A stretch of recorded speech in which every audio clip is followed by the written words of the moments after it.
Mancherial corporation mayor అభ్యర్థిని ఖరారు చేశారు. మంచిర్యాలలో మొత్తం 60 డివిజన్లకు గాను కాంగ్రెస్ పార్టీ 44 స్థానాల్లో గెలిచింది. BRS 7, BJP 5, All India Forward Bloc 3 స్థానాల్లో గెలుపొందింది. సో మ్యాజిక్ ఫిగర్ దాడడంతో కాంగ్రెస్ పార్టీకి మంచిర్యాల కార్పొరేషన్ చేజిక్కించుకుంది. సో ఇక్కడ అభ్యర్థి పేరు ఖరారు చేశారు. ధరణి మధుకర్ని మేయర్గా నిర్ణయిస్తూ మంచిర్యాల ఎమ్మెల్యే ప్రేమ్ సాగర్ రావు నిర్ణయం తీసుకున్నట్టు తెలుస్తోంది. ఇక డిప్యూటీ మేయర్గా సల్లా రమ్య మహేష్ని కన్ఫర్మ్ చేశారు. కాసేపట్లో మంచిర్యాల కార్పొరేషన్ పాలకవర్గం ప్రమాణ స్వీకారం జరగబోతోంది. మేయర్ అభ్యర్థి పేరు ఖరారు కావడంతో మంచిర్యాల కార్పొరేషన్కి సంబంధించి మేయర్ స్వాగతం అంటూ పలు ఫ్లెక్సీలు వెలిశాయి. సో విజువల్స్ మనం చూస్తున్నాం. సల్లా మహేష్ గారి పదవి బాధ్యత స్వీకారణోత్సవం అని చెప్పి ఒక ఫోటో కనబడుతుంది. ఇప్పుడు ఇవి సోషల్ మీడియాలో వైరల్గా మారుతున్నాయి. Salla Ramya Mahesh deputy mayor. So ఇది ప్రజెంట్ మంచిర్యాలకు సంబంధించినటువంటి మేయర్ డిప్యూటీ మేయర్లకు సంబంధించిన అంశం. సో మేయర్గా ధరణి మధు అండ్ డిప్యూటీ మేయర్గా సల్లా రమ్య మహేష్ని కన్ఫర్మ్ చేశారు. మొట్టమొదటిసారిగా మున్సిపాలిటీ నుంచి కార్పొరేషన్గా అయిన తర్వాత for the first time corporation అయిన తర్వాత మొదటిసారి మేయర్గా ఇప్పుడు ధరణి మధుకర్ మంచిర్యాల కార్పొరేషన్లో మేయర్ పీఠాన్ని ఎక్కుతున్నారు. సో మంచిర్యాల కూడా కార్పొరేషన్గా అయిన తర్వాత for the first time Congress జెండా ఎగరేసింది. అధికారంలో ఉండడం, ఆ తర్వాత అక్కడ స్థానిక ఎమ్మెల్యే కూడా కాంగ్రెస్ పార్టీకి సంబంధించిన వ్యక్తి అనడంతో కాంగ్రెస్ పార్టీ కొంత అడ్వాంటేజ్గా మారింది. మా ప్రతినిధి రవినాయక్ సిద్ధంగా ఉన్నారు. రవినాయక్,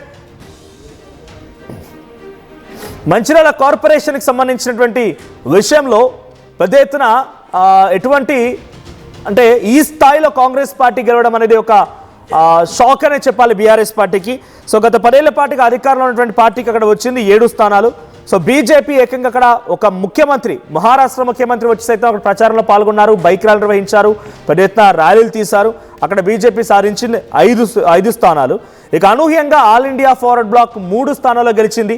ముగ్గురు కూడా సింహం గుర్తుపై పోటీ చేసి గెలుపొందారు. ఇప్పుడు ఆ ముగ్గురు కూడా కాంగ్రెస్ పార్టీతో జతకట్టినట్టు తెలుస్తోంది. కాంగ్రెస్ పార్టీ 44+3 47 స్థానాలతో ఉన్న కార్పొరేషన్ అన్నింటిలోకెల్లా అత్యధిక మెజార్టీ సాధించి వన్ సైడెడ్గా వార్ని మొత్తాన్ని తీసుకెళ్లినటువంటి కార్పొరేషన్ మంచిర్యాల. ఎస్, మా ప్రతినిధి రవినాయక్ సిద్ధంగా. రవినాయక్, మేయర్ డిప్యూటీ మేయర్ల పేర్లని ఖరారు చేస్తూ ప్రేమ్ సాగర్ నిర్ణయం తీసుకోవడం తెలుస్తోంది. సో అప్డేట్స్ ఏంటి? మున్సిపాలిటీ నుంచి for the first time corporation కావడం, కార్పొరేషన్లో కాంగ్రెస్ పార్టీ గెలుపొందడం, అక్కడ మేయర్గా బీసీ జనరల్కి సంబంధించి ధరణి మధుకి అవకాశం రావడం ఎలా చూస్తున్నారు? ముఖ్యంగా ఈరోజు ప్రమాణ స్వీకారోత్సవ కార్యక్రమం ఎంత సందడి వాతావరణంలో జరుగుతోంది, ఎటువంటి ఉత్కంఠ నెలకొంది? ఎస్ మనోజ్, కరెక్ట్ గా మీరు చెప్పింది పక్కాగా అదే జరగబోతుంది. ఆర్టీవీ ఏదైతే చెప్పిందో అది ఇప్పుడు జరగబోతుంది. అయితే మనం ధరణి మధుకర్తో పాటు మేయర్ అభ్యర్థి ధరణి మధుకర్తో పాటు డిప్యూటీ మేయర్ అభ్యర్థి రమ్య మహేష్ను కూడా కన్ఫర్మ్ చేసినట్టు మన దగ్గర పక్కా సమాచారం ఉంది. మరికొద్ది గంటల్లో లాంఛనంగా ప్రమాణ స్వీకారం చేయబోతున్నారు. ఎక్కడ ఆటంకం లేదు. చాలా క్లియర్గా మంచిర్యాల ఎమ్మెల్యే ప్రేమ్ సాగర్ రావు ఆధ్వర్యంలో ఈ ప్రక్రియ జరగబోతుంది. ఇప్పటికే ఎవరైతే షిరిడి షిరిడికి దైవ దర్శనానికి వెళ్ళారు, ప్రేమ్ సాగర్ రావు ఎక్కువగా షిరిడి సాయిబాబాను నమ్ముకుంటారు. ఇక్కడ నుండి గెలిచిన తర్వాత షిరిడికి పంపించారు. ఆడ దర్శనం అనంతరం నేరుగా మంచిర్యాల కార్పొరేషన్కు ఇప్పుడు మరికొద్ది నిమిషాల్లో అభ్యర్థులు చేరుకుంటారు.